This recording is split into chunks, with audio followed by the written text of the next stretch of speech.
Check, please. Sir yes sir it's working live వచ్చింది. Okay. It's on screen share అవ్వలేదు YouTube. Sir ఇంకా.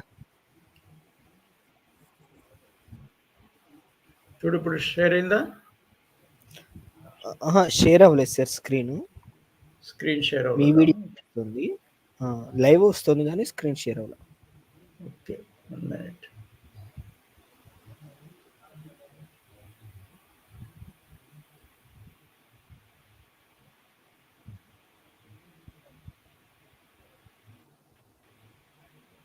ఇప్పుడు వస్తుందా? ఎస్ సార్ షేర్ అవుతుంది ఇప్పుడు. యూట్యూబ్లో షేర్ అవుతుందిగా? యూట్యూబ్లో కూడా వస్తుంది సార్, స్క్రీన్ Okay, దాంట్లో fine. షేర్ అవుతుంది. Fine. Good evening, friends. This is Okay. a session on persuading others with tact and diplomacy, the art and science of influencing others. It's a master class. It is again in the third unit as such. Now let me examine what is persuasion. Persuasion is something like influencing people, because it's also a very important trait for any leader, for that matter, meaning that leaders are in a position to persuade people for better results. There are certain set of organizational goals, and people are interested to move forward in order to achieve the organizational objectives. And leaders are there to influence people. That's why leadership is the ability to influence people. That's how we define it.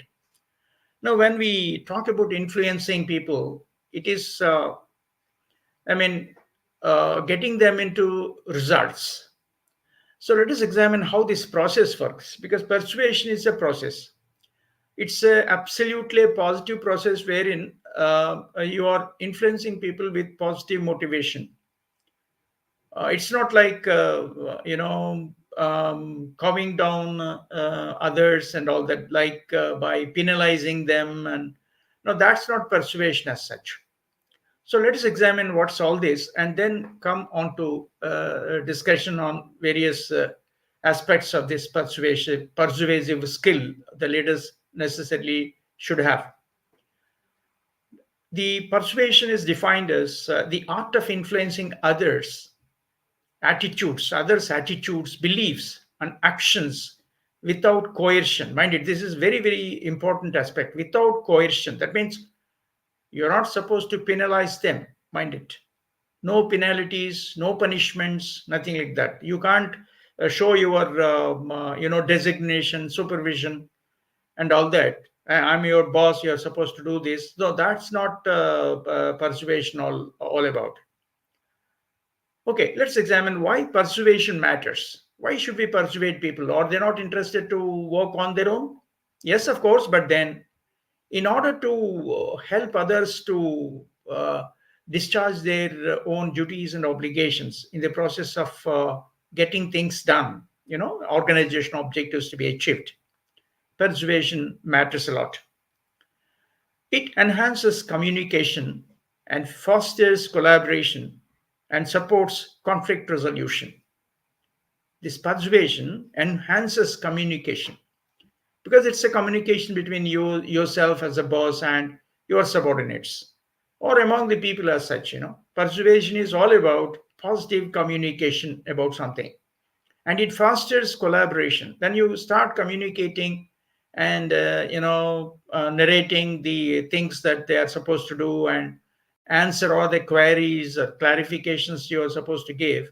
Definitely it fosters collaboration, and of course it supports conflict resolution in case where there are certain difficult conversations would be there, like there may not be agreements and all that, and there is chance of disagreement. So this persuasive skill can help you to transact what you call difficult conversations as such. Let's take a real life example where Steve Jobs is known to be persuading his team at Apple to work tirelessly on new innovations by painting a very compelling vision for their company. See now the Apple, how the Apple is visualized today in the market. So, what are the key components of effective persuasion? Let's examine an overview of key components. When you are persuading others in the process of getting things done, the three important things ought to be noted. One is credibility. We shall examine what are these in detail. Number two, credibility means you should be, whatever you want them to do must be credible. That means you can't ask them to be corrupt and follow been what you call corruptive practices and all that, unethical practices. No, absolutely no. It is about credibility. All the credible things must be taken care of. Number two is logical reasoning. You must be in a position to examine the logic behind why this should be done this way, that way, and all that. And third, of course, there is a need for you to go in for emotional appeals, in the sense that touch them on their emotions. Whenever you feel, for example, you're managing crisis, when there are certain tough times as such, how you would be persuading people in order to tide over the critical situations, crisis situations. Sometimes, yes, emotional arousals and emotional appeal also is a must there. So, when if you would like to take these concepts in clarity, I suggest you to take, in a classroom environment, you can reflect in a situation where you have used one of these components to influence someone. Take some case study like a role play like that. Sit in a classroom and you are a leader and you're trying to influence others. For example, you're trying to decide on a date for your extracurricular program or whatever, or freshers day, or something like business labs and all that, how you're going to have these business labs. Anything can be taken for discussion here. The only thing is that with this kind of a role play, you play the role of a leader and examine all the three components: credibility, logical reasoning, and emotional appeal. Let's go in for some detailed discussion here. What is credibility in persuasion? The credibility is all about trustworthiness and the expertise that make people more receptive to your ideas. You must be credible means you must be trustworthy. If yourself has some tarnished image and not to be trusted, forget that you can't persuade any people. So credibility is all about trustworthiness and your expertise to make people more receptive to your ideas. When you're respectful and you're trustworthy, naturally people will be joining you to listen to your ideas. Number two, how to build credibility. How to build credibility? How you're going to be credible enough? Demonstrate your expertise. That means people look to you as trustworthy person to get some suggestions from you only when you demonstrate your expertise, the job knowledge, whatever you have. You demonstrate that I know something here. And maintain integrity. Never ever get into corrupt practices, unethical behaviors. You maintain integrity and show consistency. See, that means your behavior patterns should be very, very consistent, not upswings and downswings frequently. No, you should be demonstrating expertise that you know something very interesting to them, and you need to maintain integrity and non-corrupt behavior and show consistent behavior all through the things. Take, for example, a doctor convincing patients to follow treatment recommendations by showcasing expertise and patient success stories. See, patients will be persuaded by the doctors only when patients think that the doctor is a specialist, isn't it? So, a doctor convincing patients to follow treatment recommendations, definitely, because the patients will definitely honor your things and take the whatever you suggest as a sort of a treatment. Treatment recommendations will be taken in. So that's how expertise and credibility and trustworthiness and all that will help you to persuade people at a particular level. Then about the logical reasoning. See, you need to use logic to persuade. because everybody will be asking you for the reason why we are supposed to do this way, that way, and all that.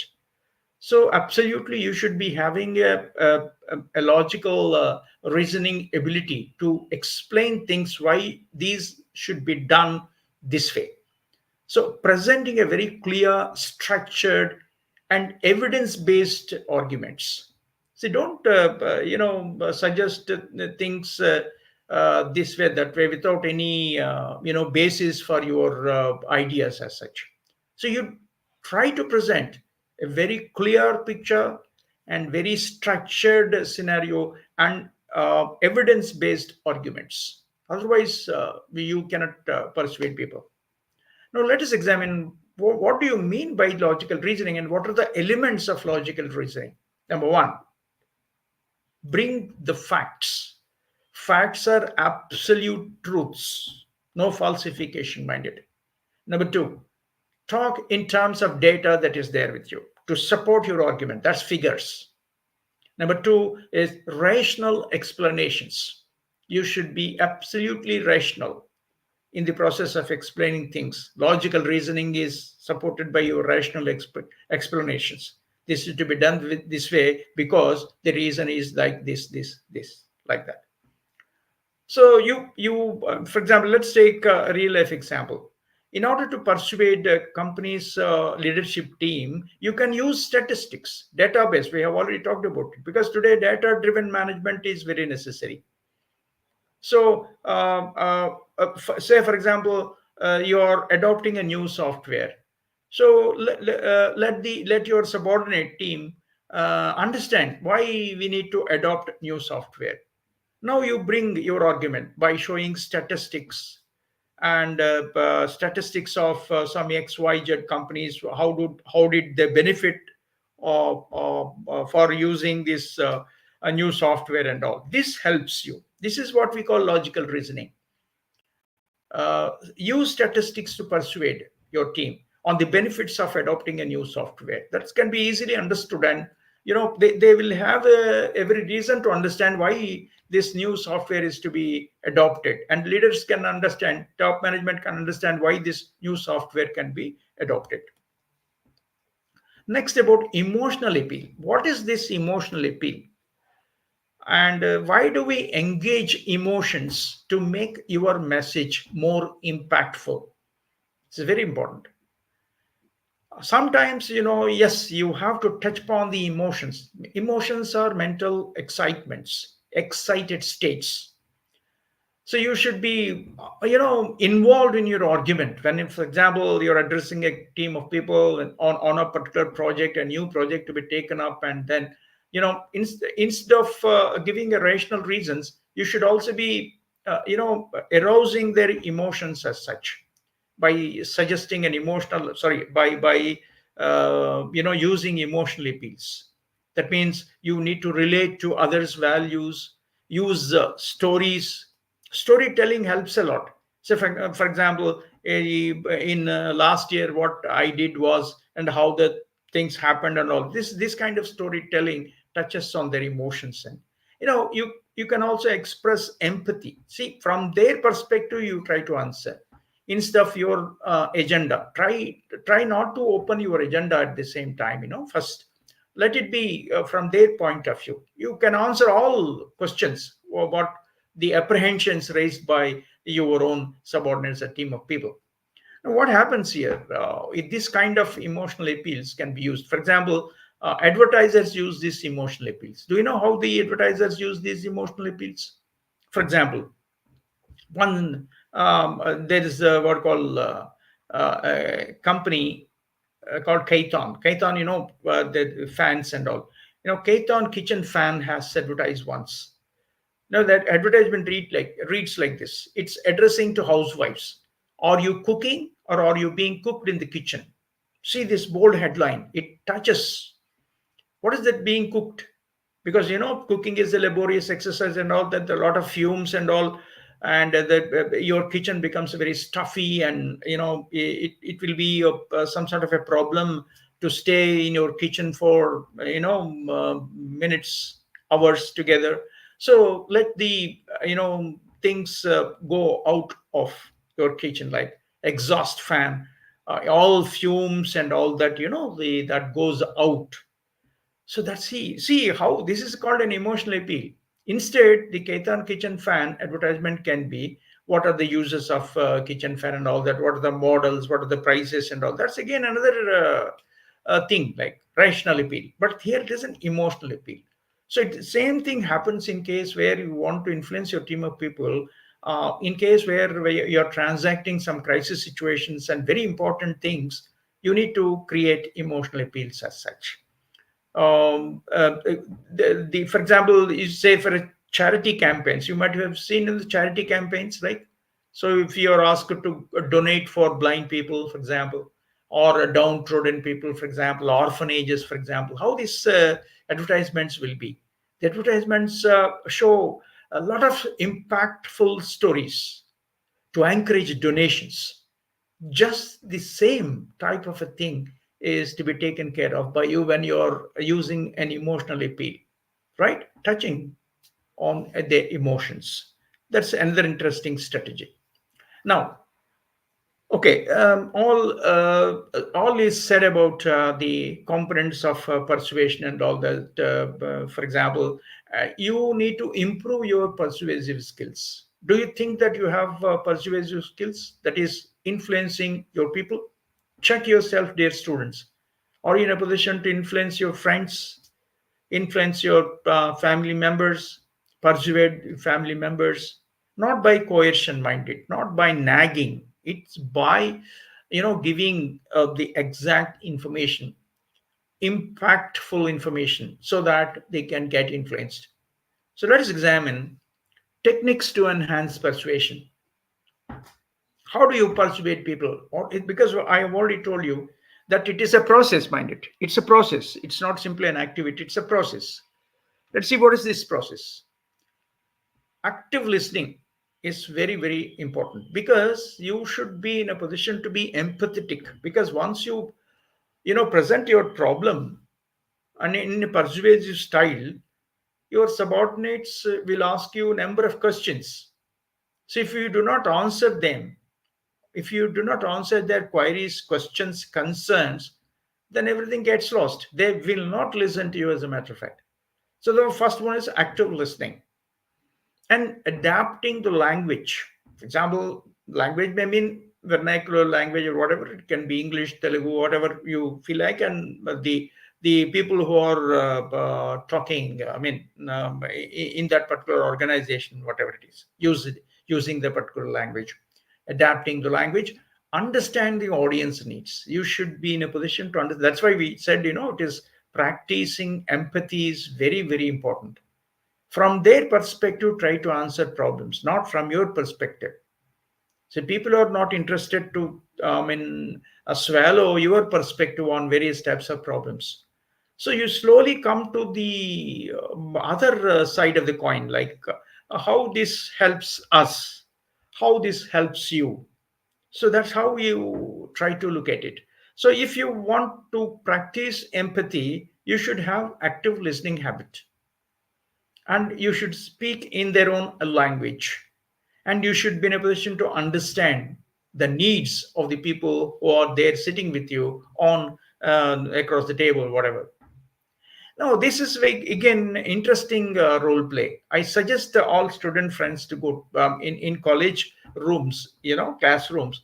Prepare a short role play exercise where all your student friends attempt to persuade each other on a topic using empathy and active listening. Try. How can we help in the near vicinity? For example, if you want to go in for helping an orphanage nearby, and how you are going to influence your classmates there. Enact a short role play exercise of influencing your classmates on the theme, whatever it may be the theme. I just suggest that, when helping inmates of an orphanage, how we can help them. Let's work together. So this is how you need to plan on a particular topic. And I suggest you to go for role plays and see some faculty coordinator may be there to help you a lot there. Then persuasive skills in very formal presentations. Yes, this another interesting thing is very often meetings take place. And normally formal presentations are common practices normally, right? See, whenever company executive comes and presents himself to the audience means the employees of the company or team members or whatever.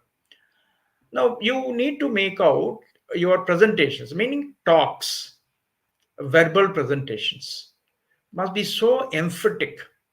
So what are then is the key strategies for persuasive presentations?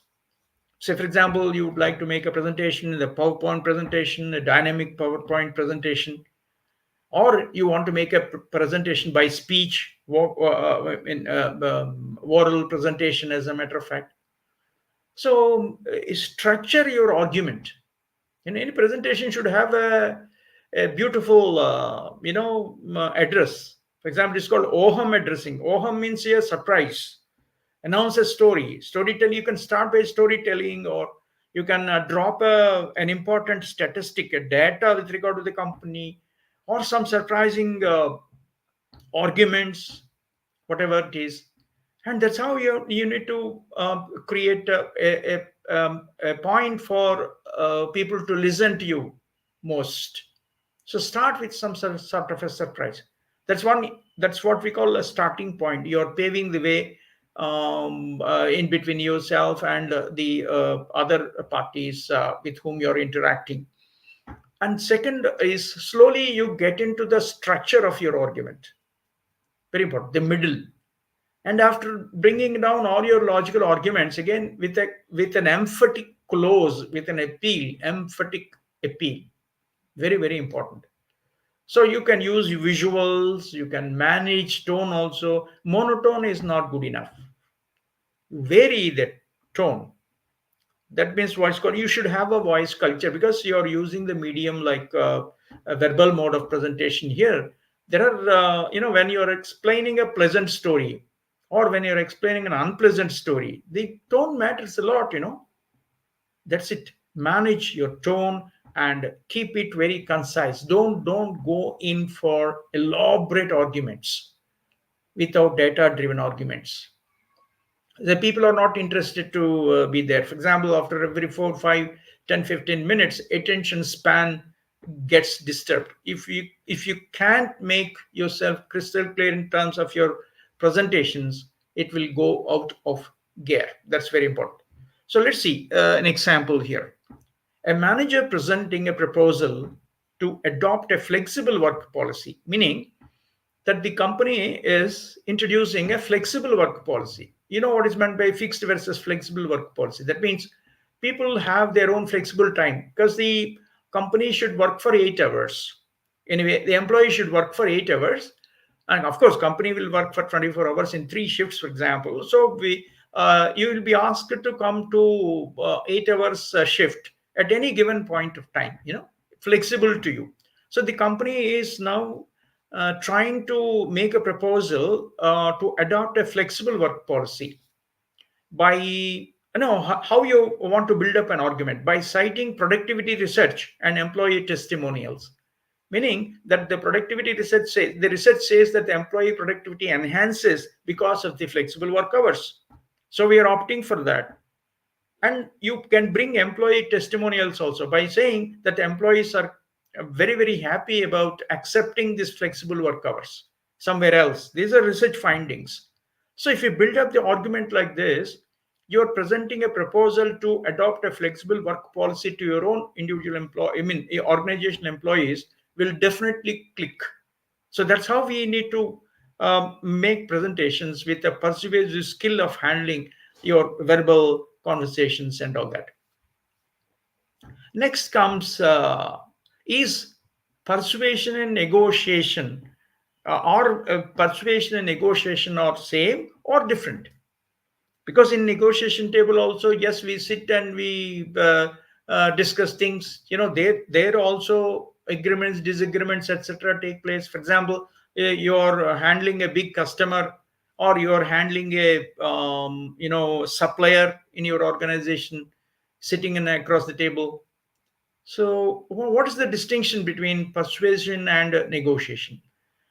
Persuasion always focuses on influencing attitudes, while negotiation seeks a mutual agreement. Mind it.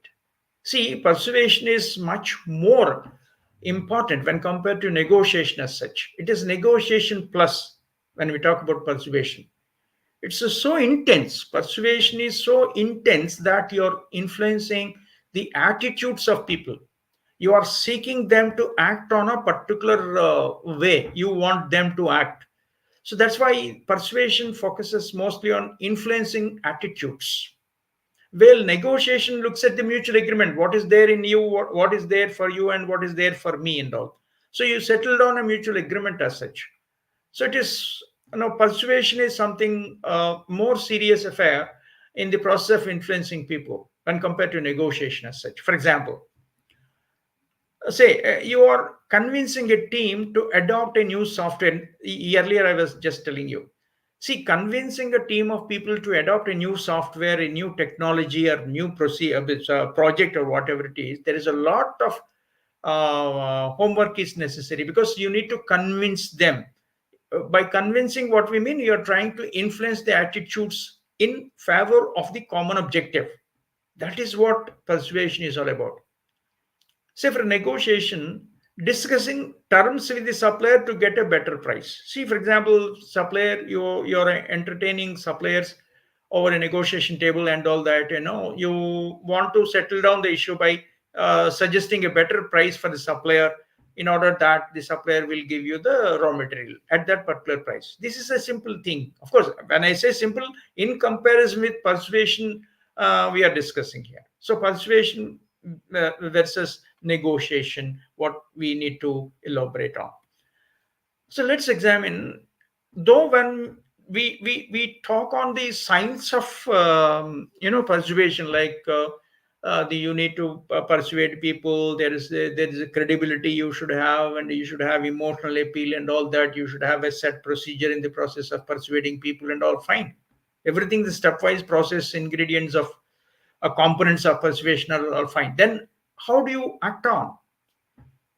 You should have the art of persuading people. You know how the rules are, like what to do, what not to do, and all that. That's fine. But then how do you practice this persuasion? Please note, the art of persuasion, the first step is tailor your message to your audience, not to yourself. Mind it. See, study what you want to say from the perspective of audience. Audience means your employees, your project people, whatever. So tailor your message to your audience. Clear, not to yourself. Mind it. Then use storytelling. Storytelling is all about capturing attention of the people. Instead of presenting facts straight away in a raw state, take out a story of your choice. Slowly talk in terms of the procedure, or the technique, or the program you want to implement through storytelling, because the stories will definitely be listened carefully. So you should have the storytelling ability. Storytelling does not mean cock and bull stories. Mind it. It is you have to structure your message in the form of a story slowly, and it should pass on very smoothly to the audience. I mean, to the employees with whom you're interacting, and show genuine confidence. Mind it. See, you should not go above their heads. Mind it. Any message which is structured in a very confusing state of things, and which is almost the Greek and Latin not understandable, everything goes above the heads of the employees with whom you are interacting. So you should have to craft your message, wherein you can show genuine confidence and interest in that particular project you are going to discuss, particular problem you are discussing. Very, very important. So show genuine confidence and interest in that what you're speaking. The next one would be asking questions to build rapport. Don't go, I mean, don't treat this as a one way road.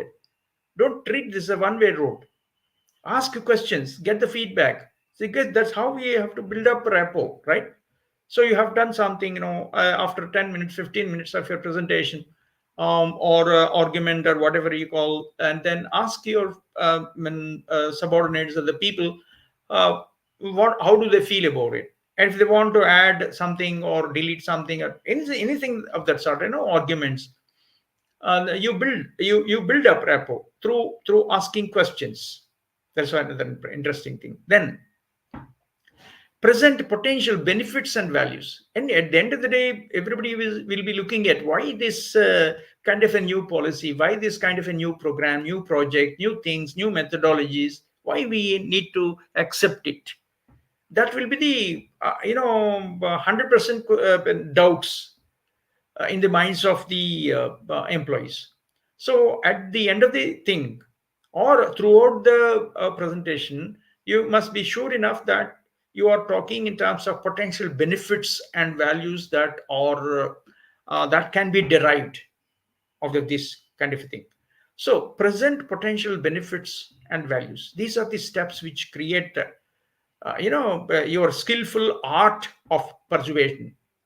I repeat: one, tailor your message to your audience perfectly. And two, start by storytelling.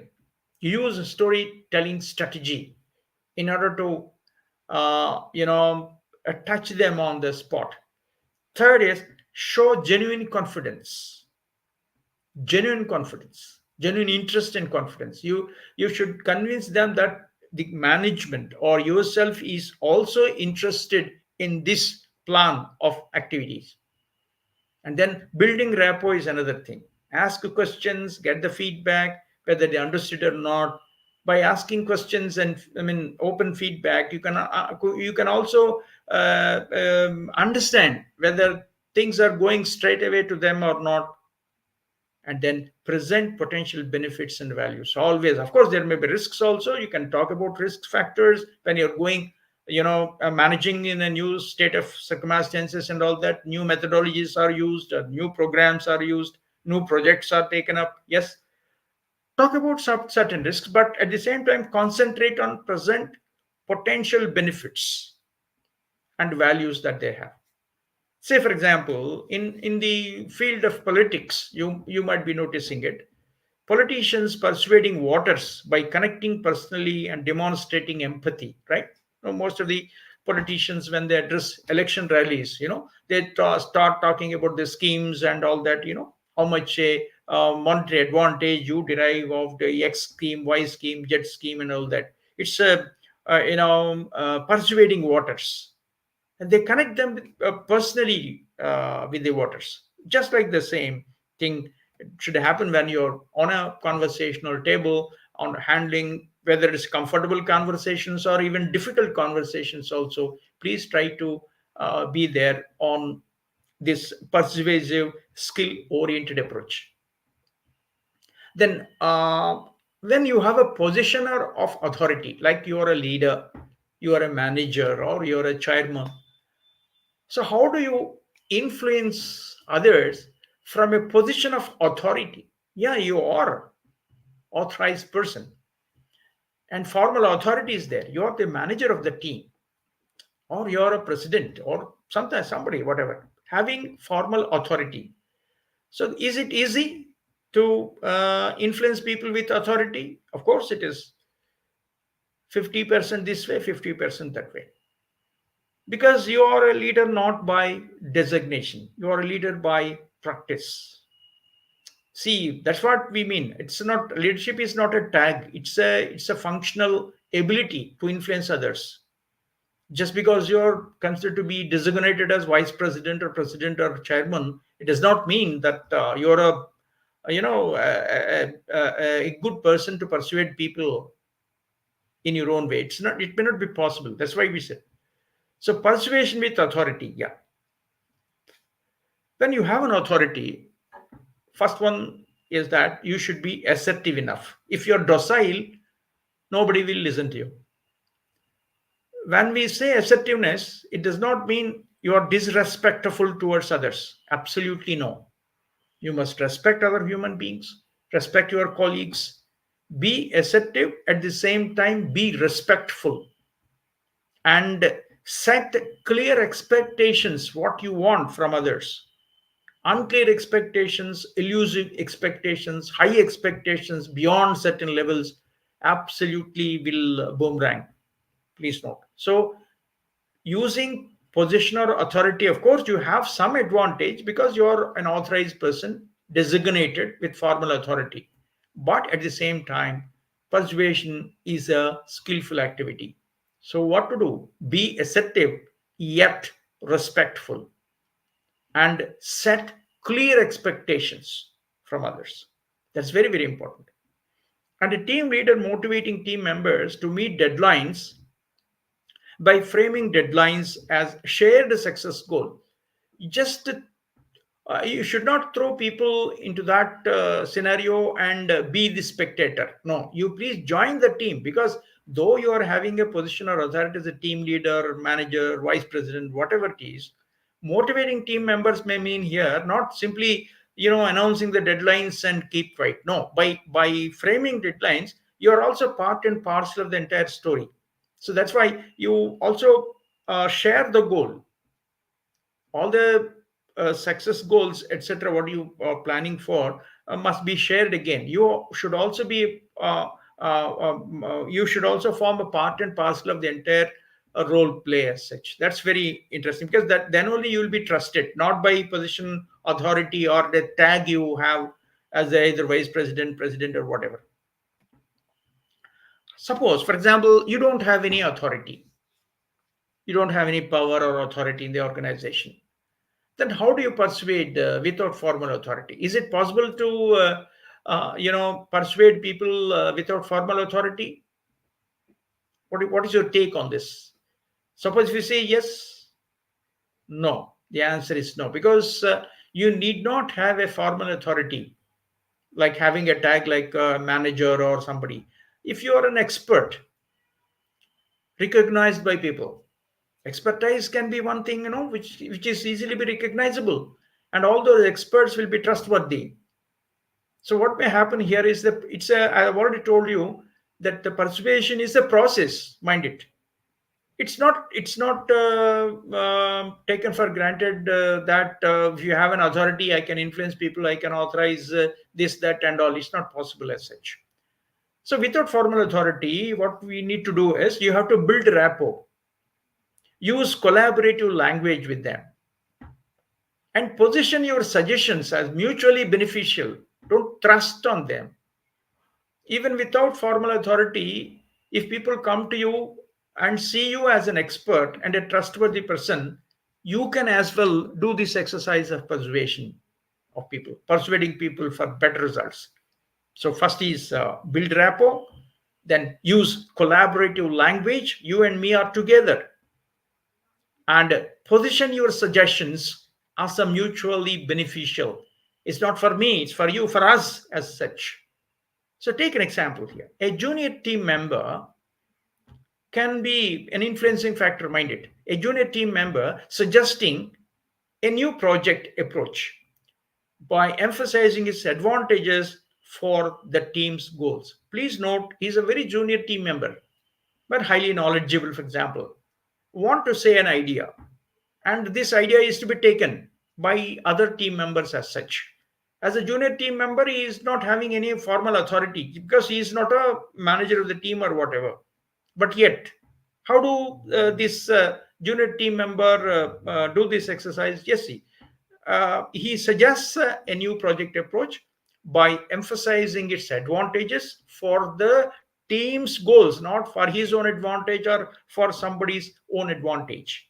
See, this is how it goes. Even without formal authority, also, you can influence people, mind it, without formal authority, also. Now, see, managing within organizational hierarchies. You see what happens today. Of course, earlier we have a highly layered organizations, like we have top management, middle management, lower level management, and all that. So how do you operate in organizational hierarchies? For example, in case of government organizations, you see there's highly bureaucratic setting. For example, there is a council of ministers, and then you have I'm talking about the governance in governments as such. For example, you have the council of ministers, cabinet ministers, and all, and then they'll be assisted by the secretaries of different departments and all that. Again, each department will have their own hierarchical processes as such. So how do you manage in case of highly hierarchical structures? How do you manage and how do you persuade? Managing within organizational hierarchies. Let's see, hierarchy and persuasion. See, the organizational structures are very much specified. But if you would like to navigate through organizational structures, you should understand clearly the team dynamics, how the entire thing works. You should be in a position to understand clearly, right? Say, for example, after managing director, who is there, and how the functional organization is divided and all. You should have a very clear idea, understanding team dynamics, knowing when to differ, influencing respectfully. You should also know not to honor somebody. You can also reject. Knowing when to differ, when to confer with them, when to agree with them, when to differ with them, and influencing them respectfully. Please note, respect is all the more very important. It's a human to human interaction as such. So let us take an example. If you are presenting a new idea to the upper management, mind it, after all, you're a junior and you're making a presentation to top management. How do you handle this? Is a bigger task because these hierarchies, the organizational hierarchy is coming in the way. Who are you to tell me? This is the philosophy. This is the ideology. For example, in case of an organization setting there, then it becomes a problem. You are a junior person, junior management person. So, presenting a new idea to upper management by aligning it with organizational objectives. See, whether X is there, Y is there as a president, vice president does not matter much for us. What your argument should align with organizational objectives. Mind it, organization as such, not the people who are managing the organization. Why should we worry about X, Y, Z people managing the organization? See, this is the case. What I would like to tell you, sir. This is the project I am preparing for, and this is the organizational objectives set for, and see that this project can achieve these organizational objectives, and showing respect for the chain of command. We are not denying, right? We are not disowning the organizational structures. Your point is taken. Just with facts and figures, and tell the higher authorities that how organizational objectives can be achieved by using these strategies or steps or whatever you call it. So that's what we mean by, even with highly organizational structures, high organizational hierarchies, you can participate in persuasive strategy. I suggest again, you can go for a classroom exercise here, scenario based activity. I suggest you, student friends, to go into classroom and look at this. You divide the participants into groups, assigning them different scenarios, right? So if somebody is marketing, somebody is finance, and somebody is production, whatever departments, whatever you're sitting, and take up a problem with the help of faculty coordinator, whatever, where they need to use a specific persuasion strategy. Please note that three important things are to be taken care of. One is credibility, second one is logical reasoning, and third one is emotional appeal. When you are presenting a case to your junior friends, when you are presenting a case to your senior friends, whatever it is, and you are persuading them to an action plan, and you have an idea of that, what is that action plan is all about, you are persuading your own people. So try this in a classroom. Groups share their approach and receive the feedback. First of all, demonstrate, and one can take the role of persuader, and others will be the team members. Like that, you can take it. It can be a finance problem, or it can be a marketing problem, or it can be a HR problem, or it can be a production problem as such. So this kind of things, like in business lab sessions, will get you somewhere to understand the undercurrents of the persuasion process. Okay. Is persuasion target oriented or long term persuasive relationships you're planning for? See, persuasion is not for settling down the scores at the given point of time. Like, say, for example, you start you have a problem here, and you suggest a solution, and solution answers that particular problem. That's all okay. No, you need to go in for long-term persuasive relationships. You should become a trustworthy person in the process of handling different things at different points of time in order to achieve different organizational objectives, as a matter of fact. So it's a building influence over time, mind it. It's not one time affair. It's not a one time affair. Building influence over time. So be consistent, show appreciation towards everybody, and maintain open communication. Be consistent. If you have a volatile behavior modes, you talk something and today and tomorrow you talk something else and all. No, you're not consistent. When you're not consistent in your behavior patterns, nobody will respect you. And you need to show appreciation towards everybody for that matter, their own work. That's very, because you have to win the support of the people, right? And maintain open communication, meaning that you should be open for suggestions, you're open for feedback. Don't cut off from the scenario.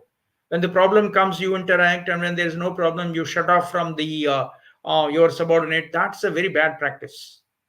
So three things count a lot for long-term persuasive relationships handling. One is be consistent.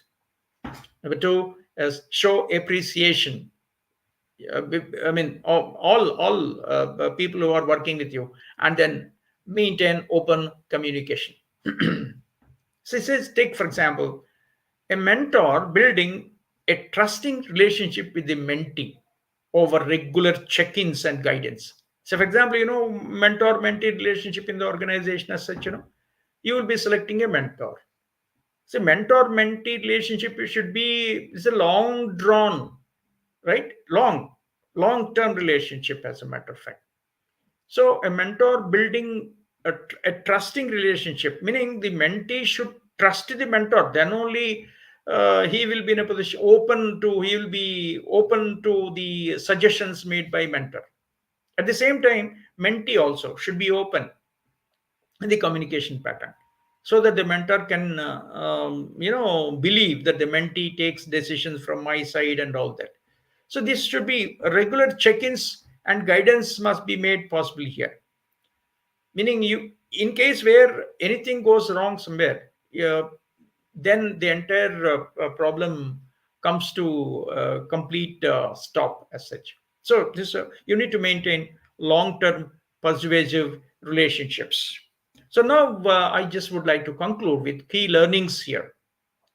Please note that we have in organizations, we have what you call happy conversations. Sometimes when there are happy conversations and comfortable conversations are there, there's no need for you to persuade people. Automatically things will get done. But in case where there are difficult conversation take place, meaning that the interests differ and there is hard bargaining takes place and all that, and what are your scripts, meaning how do you converse with them, what is the procedure that in order to persuade people? This is a major issue here. So that's what we have been discussing. So effective persuasion combines three things we have said already. Just to recap, quickly recap: credibility, logical reasoning, and emotional appeals. Sometimes, yes. Then adapting strategies to your audience and setting that enhances results. See, from the audience perspective, you need to talk. From the employee's perspective, you need to identify the problems and suggest necessary solutions, etc. So don't act from your side only. That's why empathetic approach is very much required. That's what we call empathy. Look at the problems from the other's perspective. If you can understand that, again, design a strategy, design a solution for that matter. Definitely, that can help you, this kind of a trait or a quality in you will definitely help you to transact and navigate this particular problem with the help of our subordinates, and you'll be taken in as a resource person. So that's how persuasion takes place, effective persuasion take place. So the final thought which I am going to tell you here is persuasion is a skill minded, developed over time. You should be good enough in convincing ability. It's not a one time thing. You should have to have a long term relationships. So persuasion is a skill developed over time. Practice, reflect, and adjust your approach. Practice means you have to participate in decision making exercises, meetings, and all that.